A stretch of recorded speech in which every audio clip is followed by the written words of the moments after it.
How to delete a YouTube playlist.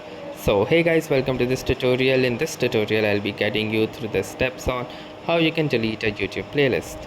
So in order to start, the first thing that we'll be going to do is simply launch our YouTube application, which we can do so by tapping onto the app icon. Now this will lead to the YouTube homepage, and now within the YouTube homepage, in order to navigate to all of your playlists, you will need to click onto your profile picture icon at the bottom right. Now from here, simply choose your profile picture option and then find that playlist that you want to delete. If you have multiple playlists, you can click onto this view all button as well. Now from here, let's say I want to delete this playlist that goes by the name playlist 1.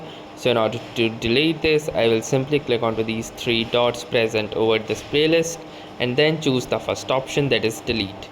Now from here it asks to delete playlist. I will click onto this delete option, and now you can see that the playlist has been successfully deleted and removed from the list as well.